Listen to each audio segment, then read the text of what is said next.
Do you remember during Barack Obama's first term, Rush Limbaugh went on the air and he said, "I hope that Barack Obama fails," right? And he caught heat from the left for making that statement. And there was nothing wrong with the statement, of course. What was Rush's point when he said that? I hope Barack Obama fails. Well, Rush went on and explained it afterwards anyway. Any of us that were moderately intelligent, capable, free thinking human beings understood at the time. But his point was simply that, hey, Barack Obama's policies, he's a Marxist, he's a left winger. His policies are going to destroy America. And so I hope that Barack Obama fails so that the United States of America does not fail. That's effectively the point here, right? What do we have happening right now with Democrats, never Trumpers, left wingers in this country? It's yes, they hope that Trump fails. But you see, Trump's policies are actually, in fact, good for America. The MAGA, Make America Great Again movement, his policies, what he's trying to see, what we lived through for the last 4 years under the auto pen administration of Joe Biden, that was a disaster for this country. That was destroying this country. That destroyed our economy. I mean, it set us back. And Donald Trump is trying to not only fix that, but then from there, create this incredible new economy. Just this golden era in American history, and his policies are going to do that. And so the Democrats aren't opposing Donald Trump because his policies are going to be a disaster for America. They want America to fail, and so that's why they are opposing Donald Trump. They want this country to fail. And that's the difference. And it's evident. It's evident everywhere you look, from the tariff stuff to, I mean, you name it. You name it. But, I'll get to the tariff stuff, I think, in just a minute. I've got a ton of stories today, folks, that I want to get through. It's been a really busy week of news. So much going on, so much movement. We've got the Supreme Court who has weighed in unanimously and has sort of instructed the Trump administration to bring this Maryland illegal MS-13 gang member back from El Salvador. So I'll get into that. The media is spinning that story. They want you to think that is something that it's not as well. So thankfully you have me, Jerome, the Millennial Minister of Truth. Thank you for being with me today as usual. I love all of you out there. Obviously, it goes without saying, but this show would be nothing without you. And so I appreciate you, and I take this seriously. And so I'll give you the facts here.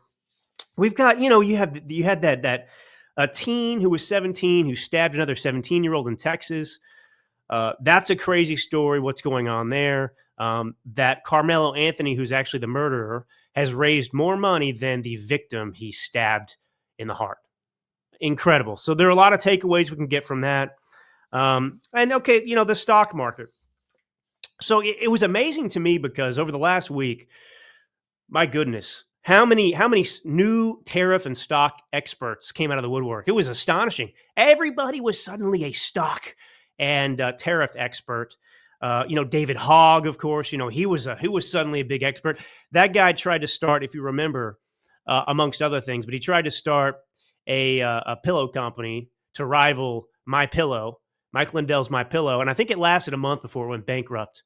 But that's David Hogg. He got into Harvard, not on his grades or academic performance, but on the fact that he was a good, dutiful, left-winging grifter who took advantage of a horrific school shooting and made himself the star and the spokesperson for left-wing, causes like gun violence. But anyway, so what you're witnessing here, if you're actually a free-thinking, open-minded person, is a masterclass in deal-making, a masterclass in statesmanship. Now, the left wants you to think that Donald Trump has no plan. They want you to think that he's Kamala Harris or Joe Biden, that he's a lunatic.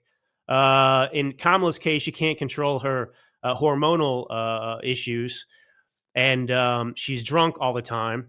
In Joe Biden's case, he didn't know what planet he was on or what room he was in, etc.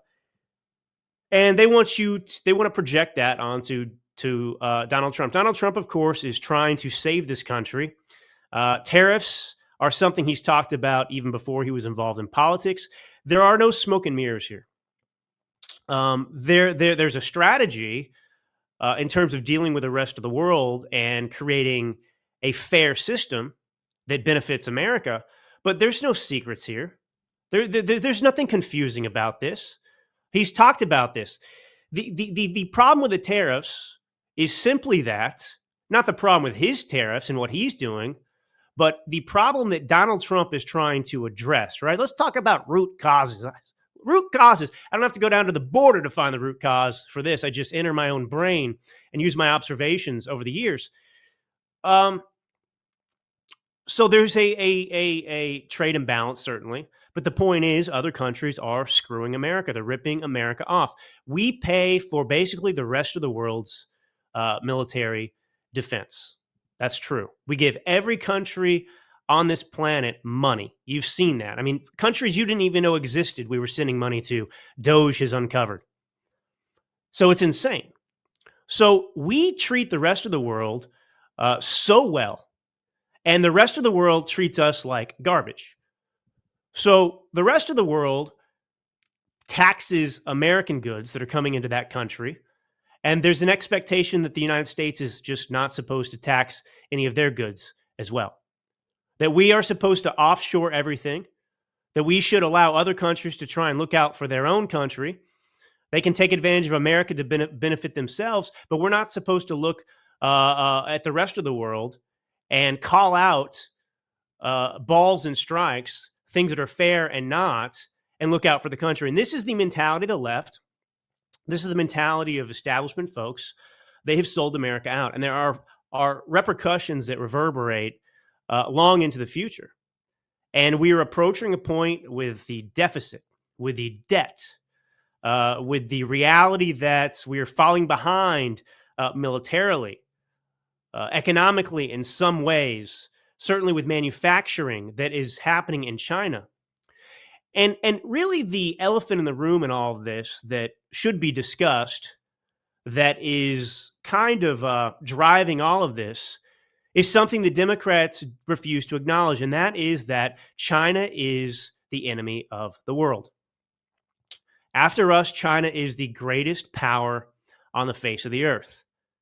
And they are not a good country. You know, the left, when they talk about Ukraine and Russia and Eastern Europe and all of this sort of stuff, they're full of crap. This is not the 80s. The Soviet Union has collapsed. Russia is not a threat to the United States of America, but China is. So they want to sit here and talk about Russia, Russia, Russia all day long, and they never talk. You notice this about Democrats? They never have a bad thing to say about China. In fact, they always say favorable things about China. China is our enemy. That's not a secret. And yet Democrats act like China is some friend. They have stolen our proprietary information. In fact, we have allowed it. And I think part of it is that the politicians responsible for this dire situation we're in, right? China used to be nothing, 50, 60 years ago. They couldn't compete with America at all. We could have squashed them easily. Well, we have created China. Our politicians have created China.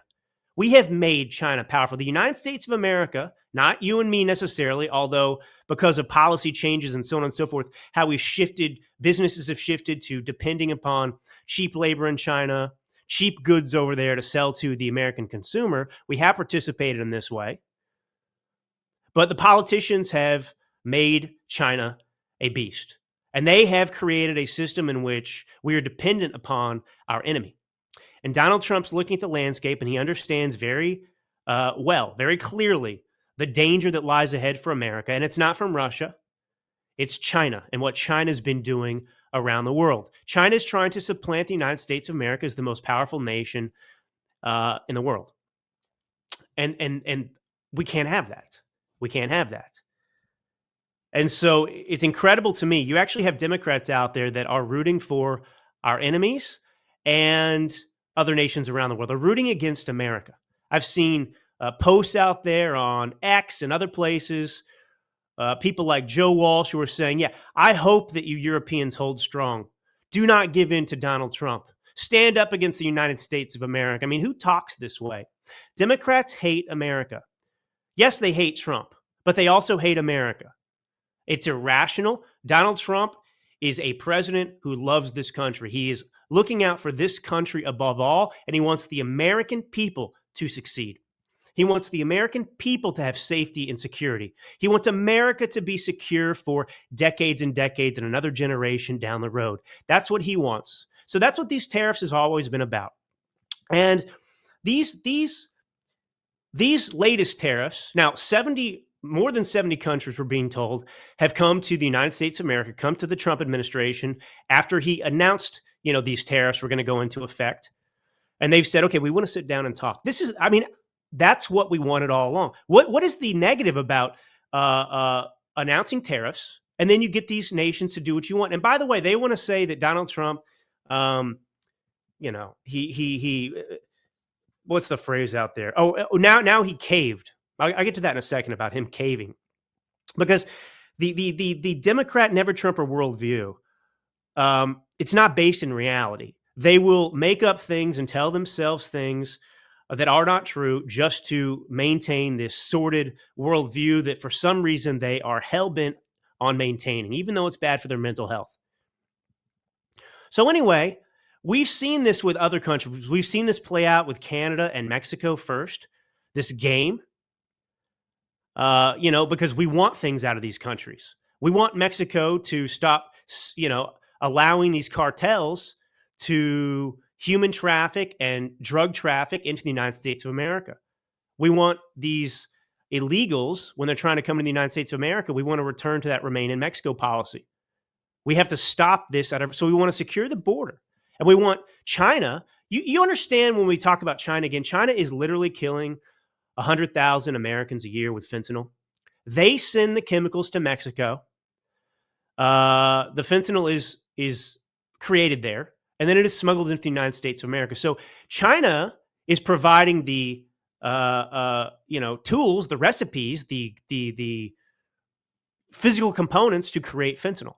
The cartels aren't doing it themselves. So China is working with the cartels to kill Americans. That's the result. Fentanyl is killing 100,000 Americans a year. That is a huge number. When they talk about guns, we got to do something about guns, right? But what about 100,000 people? That is a staggering figure. But the Democrats don't want to talk about that. And that is China. That's China. So, with Mexico, with Canada, we're doing this whole thing. Canada, they've got their whole own issue. Canada is compromised by the communist Chinese.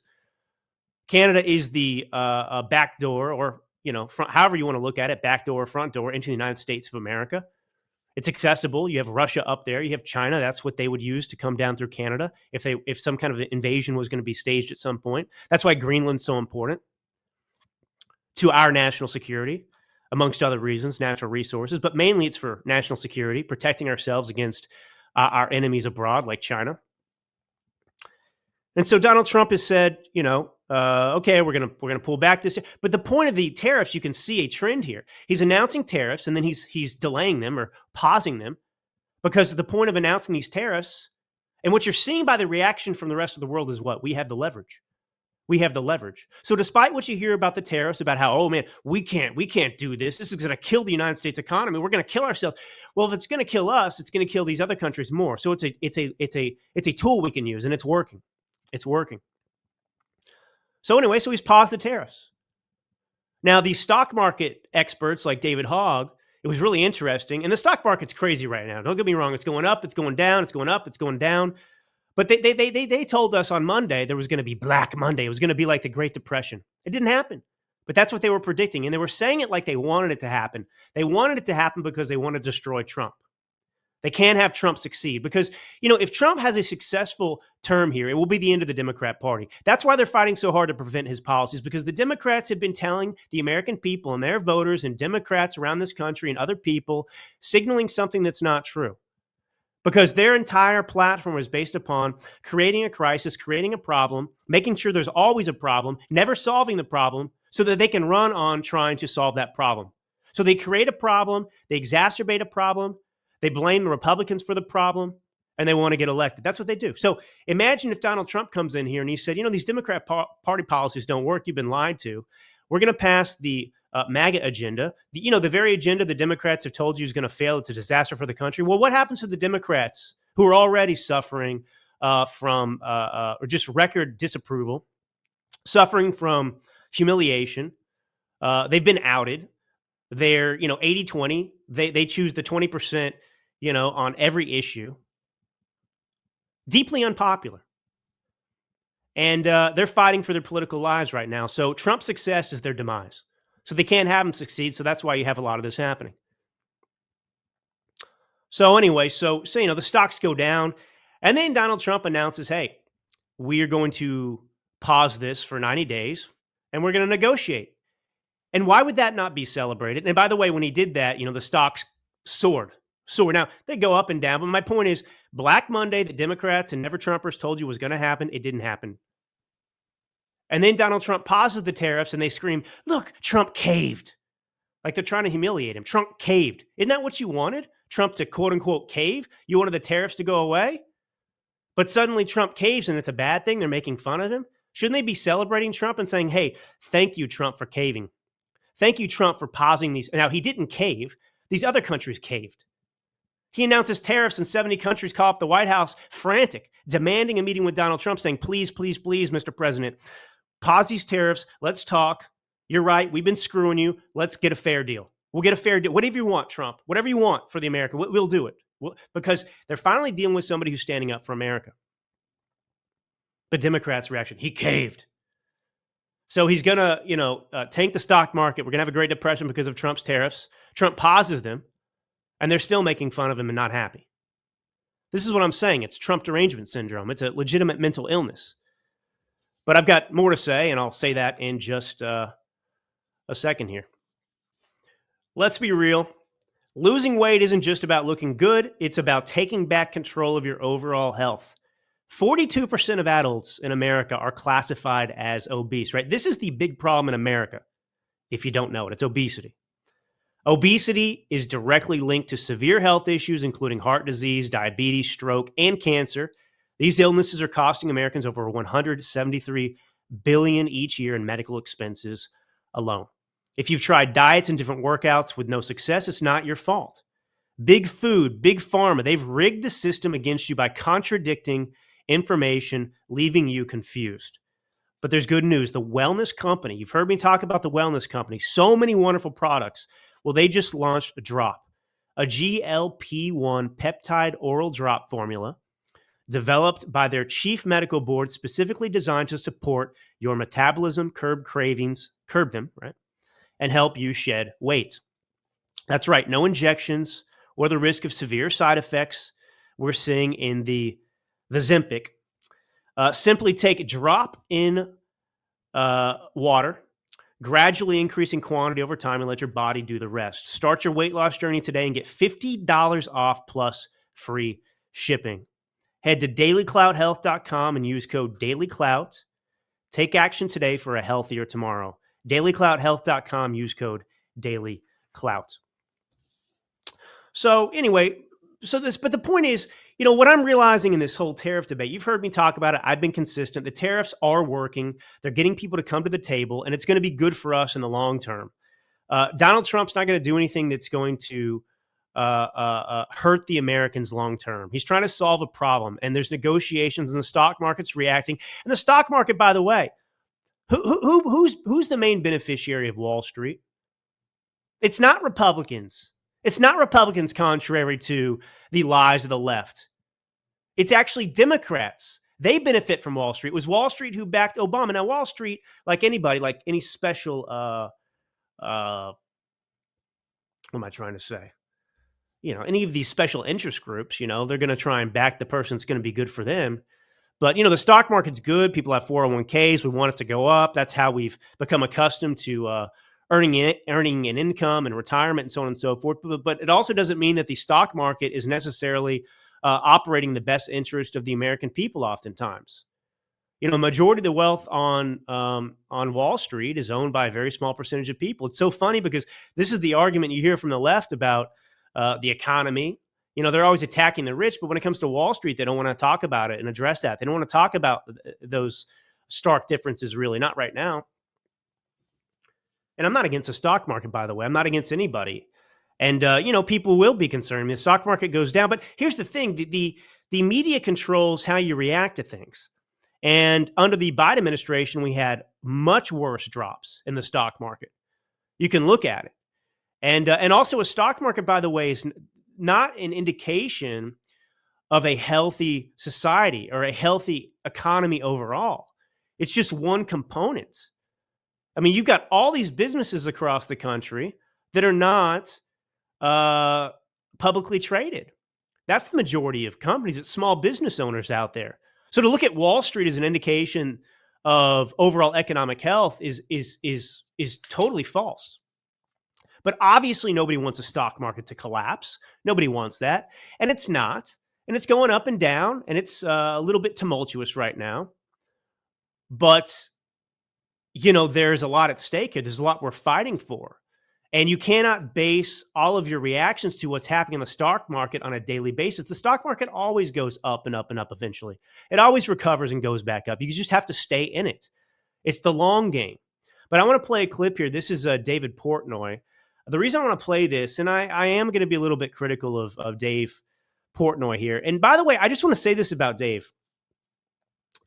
I think he's a smart guy. I think he's entertaining. I think he's got a fun personality. He's successful. So my point isn't to say that I hate Portnoy. That's not why I'm going to play this clip and talk about it. It's because I think that Portnoy here, who did support Trump in this last election, but has supported Democrats in the past, he is representative of a lot of Americans right now. And while I like him, from what I know, from what I see, right, like anybody, he's not a buddy of mine. I've never hung out with him. I've never met him.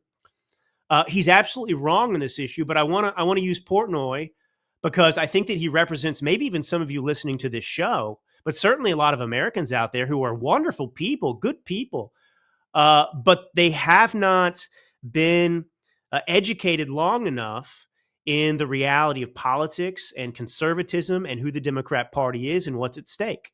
So here's this clip. Could you see yourself supporting Democrats? Yeah, absolutely. One thing about me, which drives me crazy, I vote for Trump. I support him.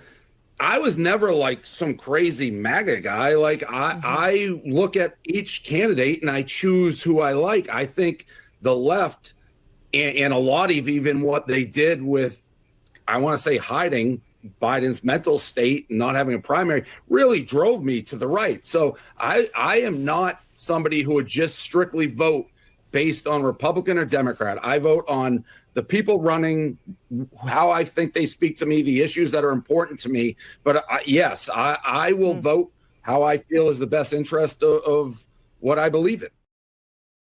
So, I mean, this is kind of silly because, he's got a lot of money invested in the stock market, obviously. And in one day he lost a lot of money. And then the next day he got most of it back. And the following day it probably went down again. And then it's going to come back. And so based on a bad day on the stock market, and it wasn't the worst day. It wasn't a good day.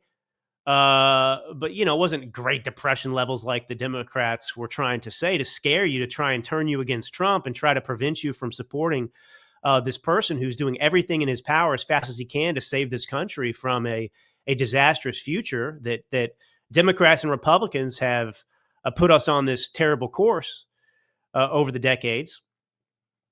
But Dave Portnoy was sitting there saying, well, I had a bad day in the stock market, so maybe I'll vote for Democrats. I mean, what a shallow mentality. Look at the big picture. You've got the economy is a very complex system. Right. And it's not going to be fixed overnight. There are a lot of things that have to happen. And if you look out there at the big picture, Donald Trump has been bringing in investments to this country. You've had car companies say, hey, so in many ways, these tariffs that would be implemented, how is the stock market going to continue to respond when you have these companies that do react how we expect them to react within reason? You don't want to tariff every country 50%. Tariffs are not new. They've been studied for centuries. Since the late 1800s, certainly they've been discussed by economists. They were big issues. And, I don't have time to get into it all today, but, there are people who've written about this stuff extensively, and there's a tariff sweet spot. There's a tariff sweet spot. This is what some economists have argued in the past. But the point is, when you're the United States, and when you're in the United States like we are, we're the biggest consumer in the world. So everyone needs it. China's freaking out right now, by the way. China, our arch nemesis, our enemy, the world's enemy, who is trying to rival us for power, who is a threat to us. They are scared to death of this because guess who consumes all the Chinese market? It's the U.S. American economy. See, we have this leverage, unique leverage. And these economists commenting on tariffs and studying them in the past have said that countries like the United States of America, just generally speaking, if you have a country that has this kind of leverage, that is the biggest consumer of things, you can actually use tariffs to strengthen that country's economy. Now, other nations can't really do this. You have to be the United States, someone like us with this type of power of consumerism. So anyway, the point is, so there's Portnoy saying, well, my stocks took a hit, and I might support Democrats again over. Really? Was the economy doing well under Joe Biden? No, it was not. Now, the left has plenty of lies out there they'll keep feeding you. But we know it wasn't. And actually, here's the thing. We inherited an economy that was way worse than anybody knew about because, think about the number of times that the Biden administration came out and said, look, we created X number of jobs, and they praised it. And then 9 months later, they said, actually, just quietly, they released the information. Actually, we overestimated jobs by 1 million. In other words, we created 10,000 jobs when we said we created 1 million. That happened once.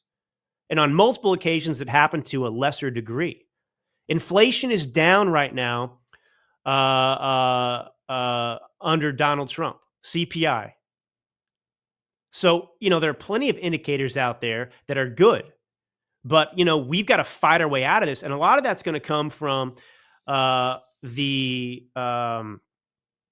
Donald Trump's tax plan that they're working on in Congress. Now, they're trying to get this thing together. I'll just give you a little bit of information about this. So the House, they're going to use the reconciliation process. This is the process that Democrats have used in the past too. Reconciliation, you can only do it with budget bills. And what it does is it allows you to avoid needing 60 votes in the Senate, right? You don't have to have a filibuster-proof majority. So the Republicans have 53 seats in the Senate. We have a slim majority in the House. So when it comes to passing a bill in the Senate, if you don't use reconciliation, you need 60 votes so that they can't filibuster the bill and prevent it from being voted on.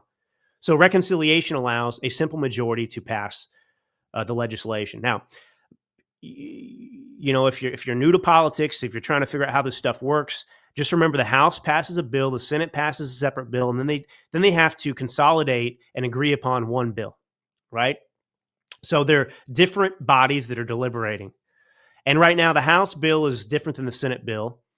As the House bill currently stands, there were a lot of holdouts. It almost didn't get passed, but the Trump administration, Speaker Johnson, were able to convince them that, look, this is just a starting spot. We need to get the ball rolling on this because we need to get this passed. We will commit to, in the next bill, right, when we have to consolidate bills and create one bill based on what the Senate wants, then we will give you what you want. We'll make sure that we do make the cuts that you want. And so they agreed. Basically a handshake. Hey, we know the deficit's a big deal. This is what we're talking about. We're going to make sure there are cuts in there. Now, there are a lot of differences between the Senate bill and the House bill right now. Significantly, maybe, the debt ceiling's a big issue, raising the debt ceiling. And I hate to tell you this, we do need to raise the debt ceiling. And the reason we need to do that is to allow for Donald Trump's strategy to function. So if he wants to do no tax on tips, right? If he wants to lower taxes in general, if he wants to allow the American people to keep more of their hard-earned money, well, in the short term, again, remember, short term, long term. In the short term, you are going to have a less federal tax revenue coming in, right? If you cut taxes in the short term, yeah, you're going to have less money coming in. But in the long term, that allows the American people to have more money to invest, to build businesses, which in turn creates more wealth. It's not rocket science. But the House bill only calls for a $4 trillion hike. The Senate bill is calling for, I think, a $5 trillion increase in America's credit limit, right? That's what we're talking about, the credit limit, if you look at it like a credit card. So,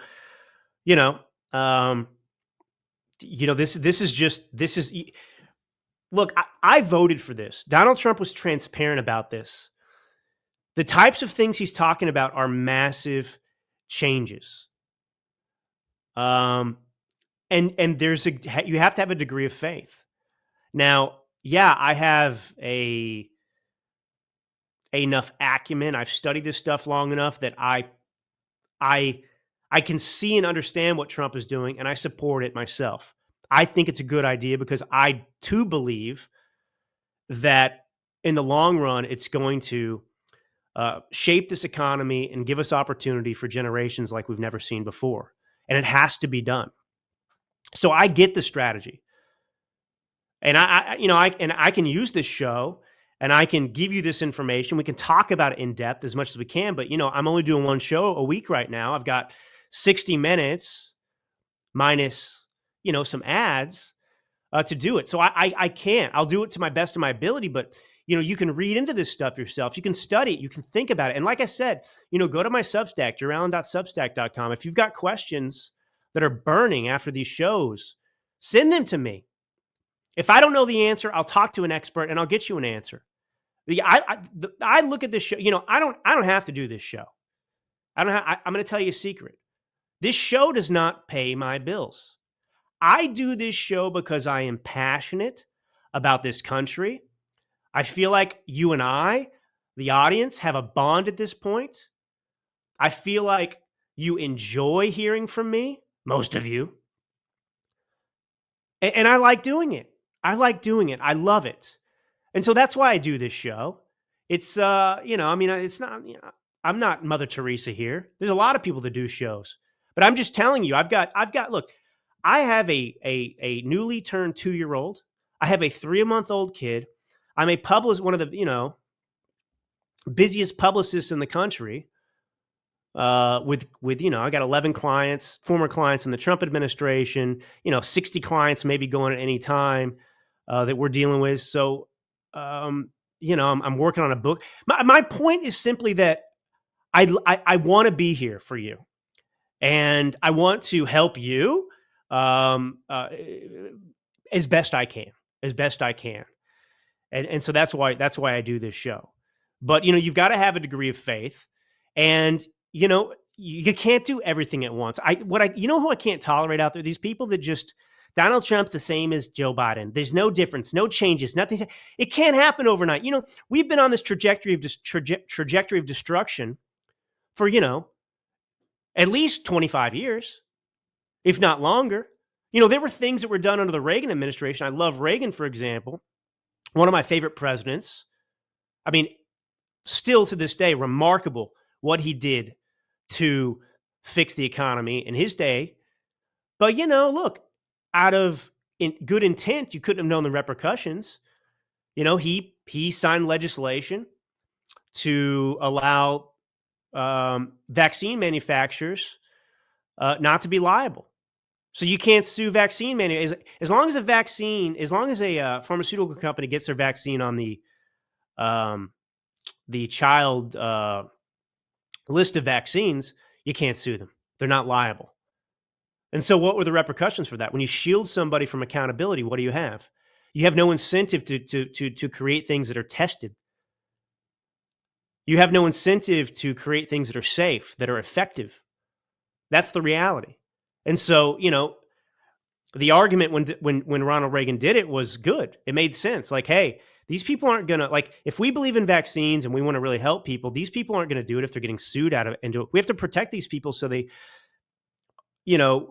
are able to start developing things. But of course, that opened up a can of worms and it's a disaster now. So that's one example. But anyway, you got to have a little faith here. So they're trying to get this done by Memorial Day. And it needs to happen. But this is going to be a big part of Donald Trump's agenda. And he's really barreling ahead. I'm so impressed. I'm really proud of Caroline Leavitt.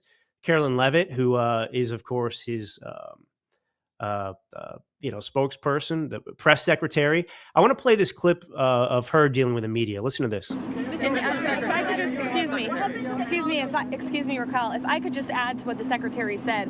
Many of you in the media clearly missed the art of the deal. You clearly failed to see what President Trump is doing here. You tried to say that the rest of the world would be moved closer to China when in fact we've seen the opposite effect. The entire world is calling the United States of America, not China, because they need our markets, they need our consumers, and they need this president in the Oval Office to talk to them. And that's exactly why more than 75 countries have called, because the United States of America is the best place in the world to do business. And as the president has shown great courage, as the secretary has said, in choosing to retaliate against China even higher. Elena, go ahead. And that's part of the genius of what Donald Trump has done here. He has exposed China. Every country on the planet that was dealing with us unfairly wants to sit down with Trump and negotiate something.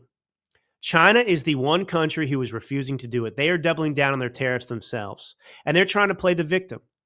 And once again, the Democrat Party and never-Trumpers in this country are having sympathy and pity for China instead of looking out for the United States of America. They're cheering China and not Donald Trump.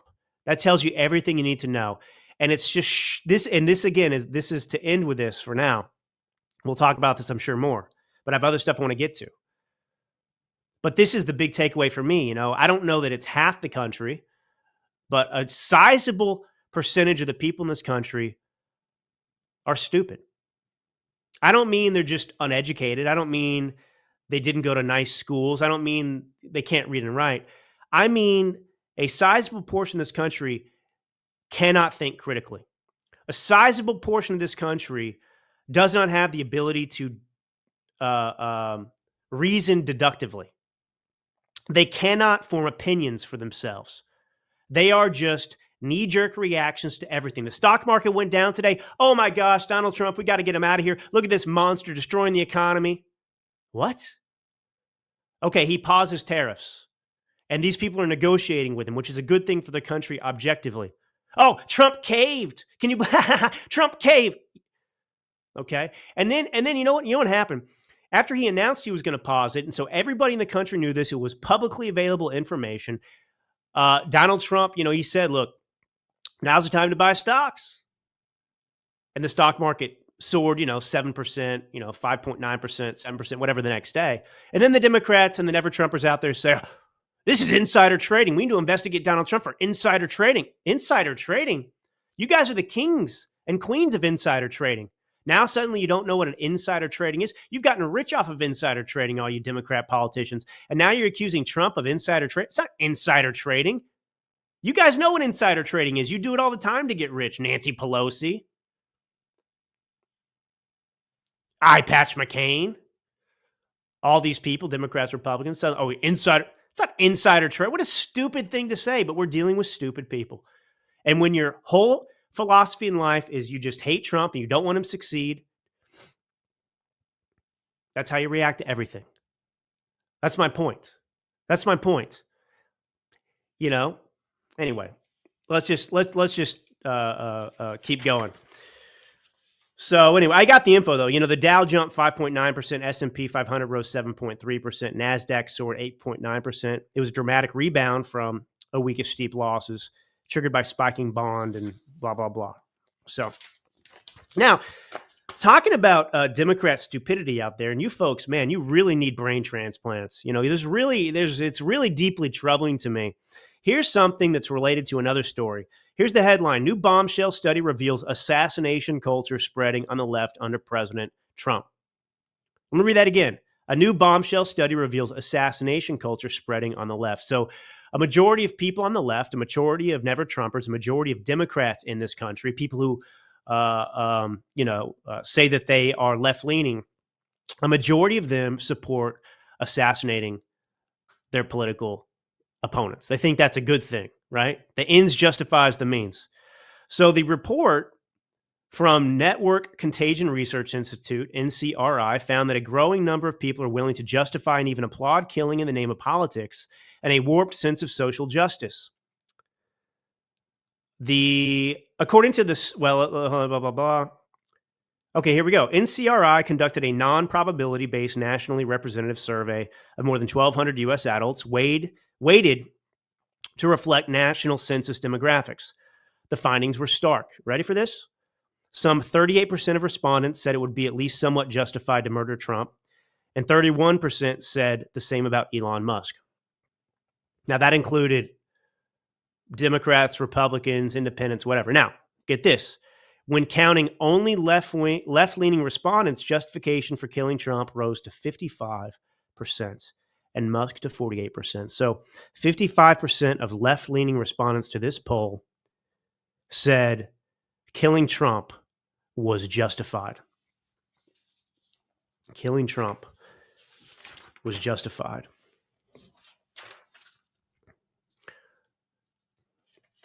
And I want to tell you about this. I want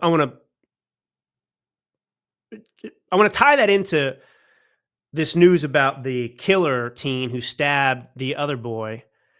How he's being supported. But first, I want to tell you about Native Hydrate. Most people know that staying hydrated is essential to nearly every bodily function, but 75% of Americans still do not consume enough fluid daily. As we age, natural bodily changes make staying hydrated even harder, especially without artificial additives or excess sugars. That's where Native Path comes in with extra help. Native Path's Hydrate is not just another drink mix. It's a thoughtfully designed formula packed with BCAAs and all 9 essential amino acids to help with muscle recovery and overall vitality. Plus, it's completely sugar-free and 100% natural. With their Native Hydrate product, you can fuel your body with essential electrolytes at the cellular level for overall vitality. Unlike other hydration drink mixes that are designed for marathon runners and contain upwards of 1,000 milligrams of sodium, Native Hydrate contains just 230 milligrams of sodium for optimal daily hydration. It has no artificial flavors. It has no sugars, no dyes. It's only 5 calories per serving, and every order comes with a 365-day money-back guarantee. So you can try it risk-free. Visit nativehydrate.com/dailyclout. Again, visit nativehydrate.com/dailyclout to see what Native Hydrate could do for your health.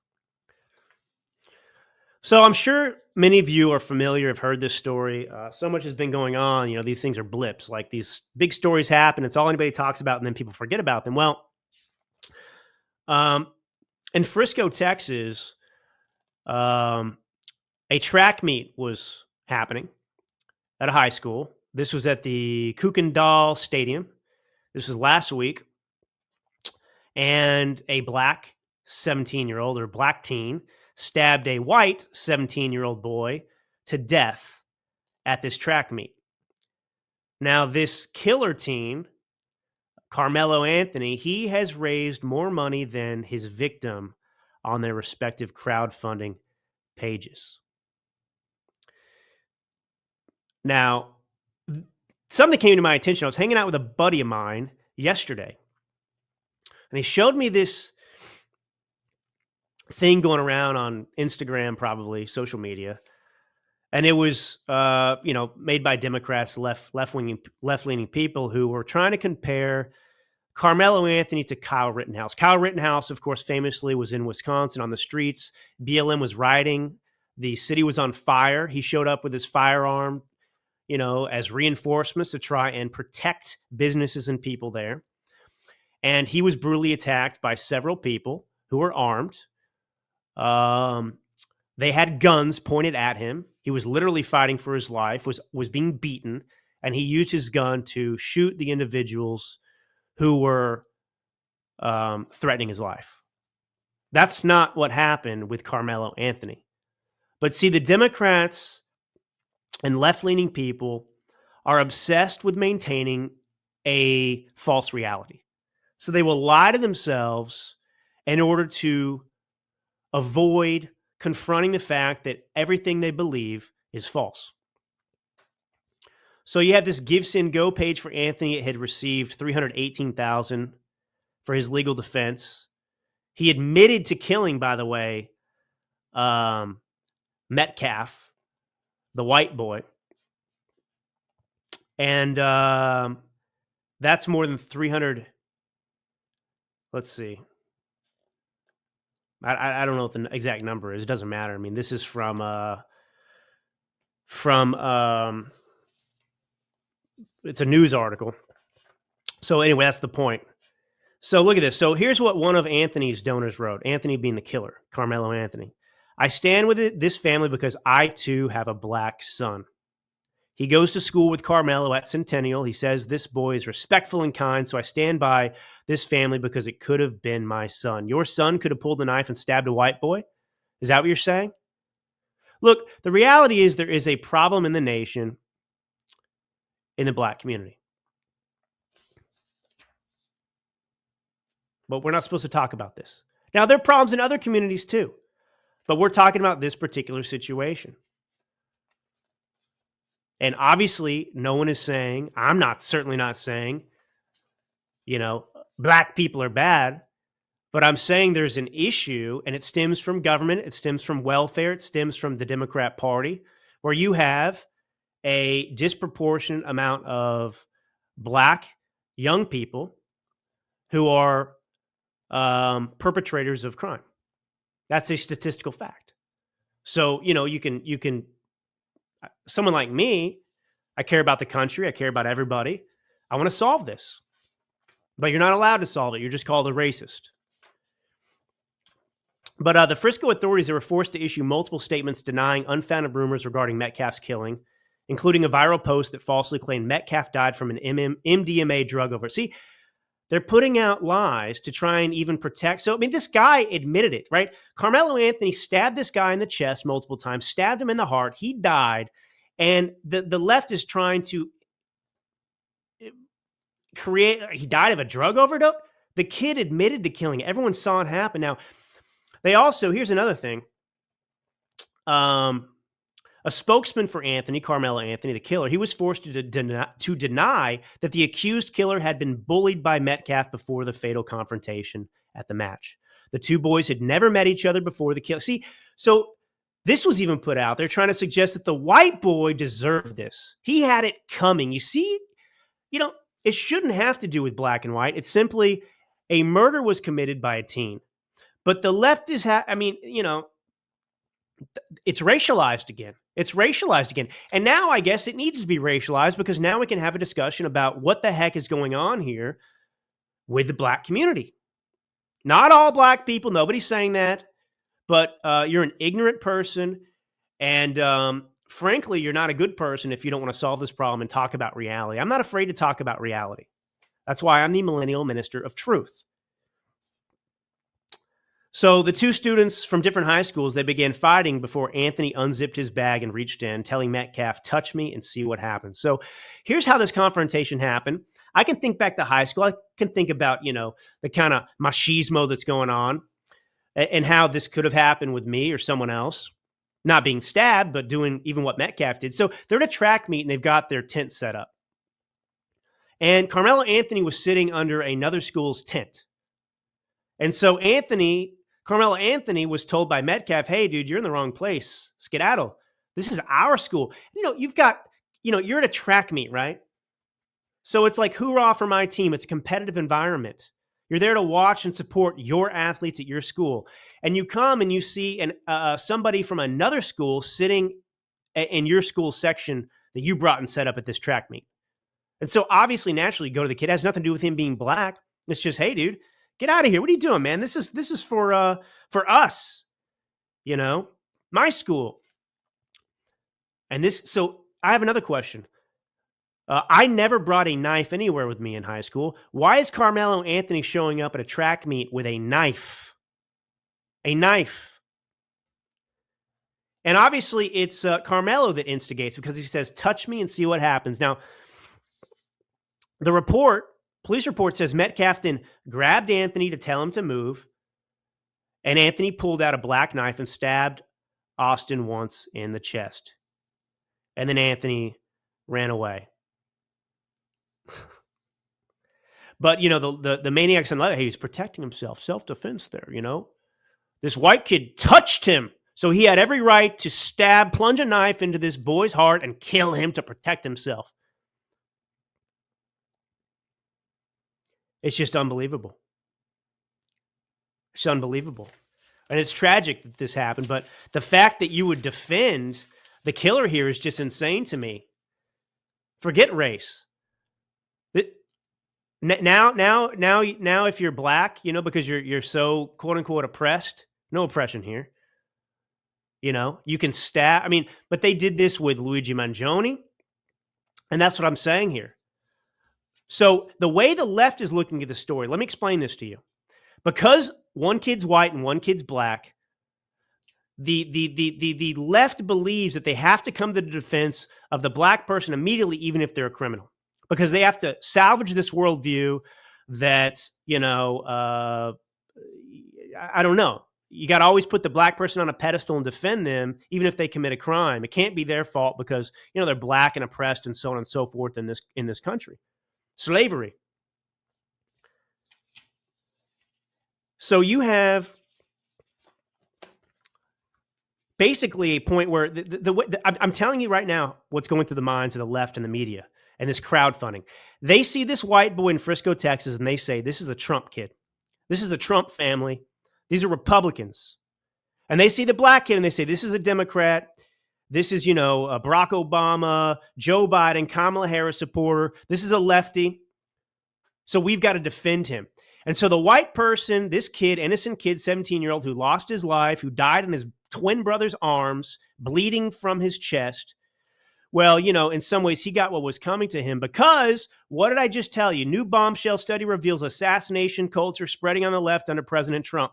A majority of left-leaning respondents said 55% said, killing Trump was justified. So they are justifying the murder of this white boy at the hands of a black boy because they view that white boy as their political opponent. That was basically Donald Trump that got stabbed in the chest, and so they're cheering it. They're cheering it and defending the criminal. Just totally, totally shocking stuff to me. So I hope that makes sense to you.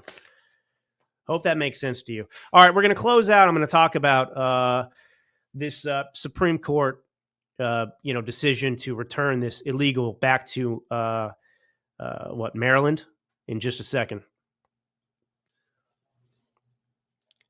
All right. Well, it's man, approaching the middle of April. Insane to me. And you've heard me talk about my New Year's resolutions. I've been taking my fitness very seriously, trying to get in shape, the best shape of my life. And so anyway, well-being and the foundation of well-being, whether it's working out, building muscle, it's all about a good night's sleep. And I've told you about my sleep. I go to sleep now. Some of you will laugh. 9:30, 10 o'clock at night. I'm usually laying in bed, going to sleep. I'm never really up past 11 anymore. And I get up at 4:30 in the morning to do what I need to do. And so that's important to me. This schedule I'm on I have dreams. I have goals. I have a family I need to support and take care of. And that involves getting up at extreme hours in the morning now. That's the only way it works for me. So I've got to sleep. And if I could do just one thing to improve my sleep and overall well-being, it's taking the number one mineral for that. And that's magnesium. And I'm talking specifically about the magnesium breakthrough by Bioptimizers. The 7 different forms of magnesium in this supplement are involved in over 600 different biochemical reactions in the body. Pretty much every function of your body gets upgraded when you take magnesium. From the quality of your sleep to your brain function, metabolism, stress management. And, this is just huge for me. It has to happen. So do yourself a favor, make magnesium breakthrough part of your daily routine this year so you can get the vitality you need to accomplish your dreams, your goals. Go to Bioptimizers, Bioptimizers, Bioptimizers, right? .com/dailyclout now and enter code dailyclout to get 10% off any order.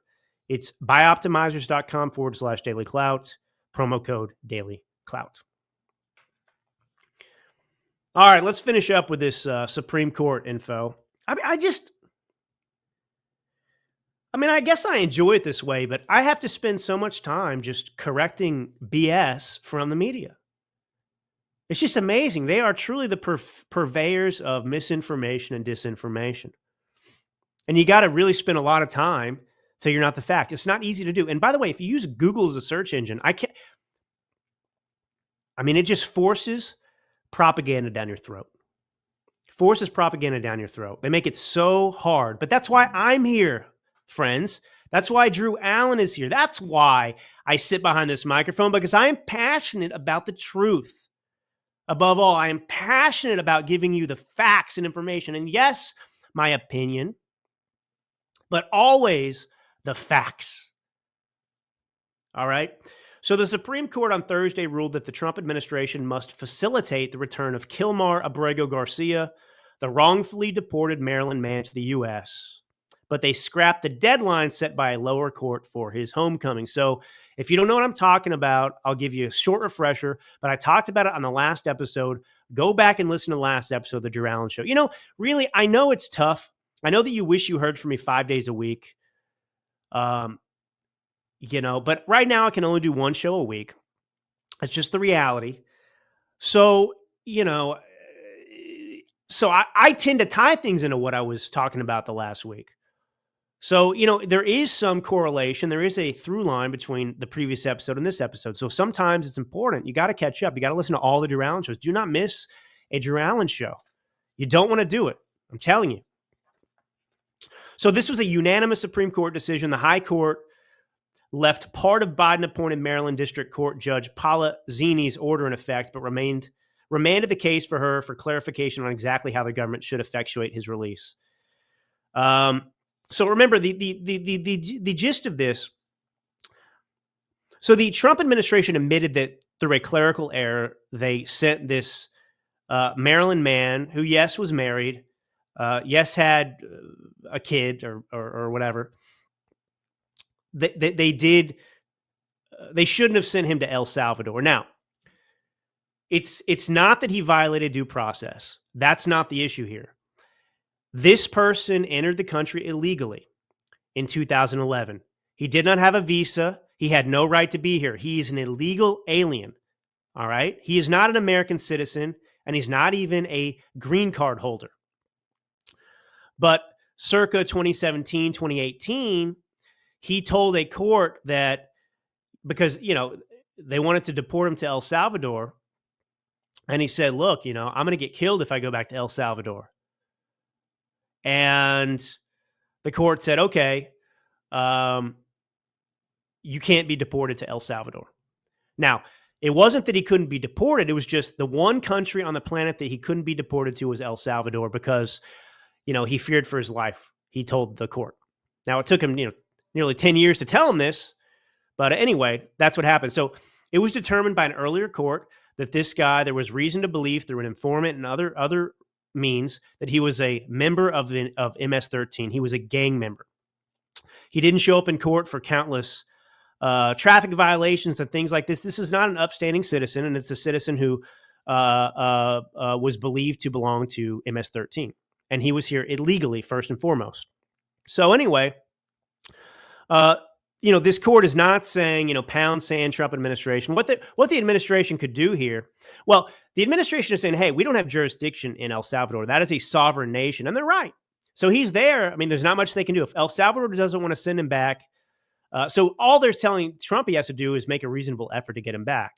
So they can. So really, the ball is in the Trump administration's court. They can either, feign, try and get him back, and work with El Salvador. And El Salvador can say, no, we're keeping him here. He's ours because he's an El Salvador citizen.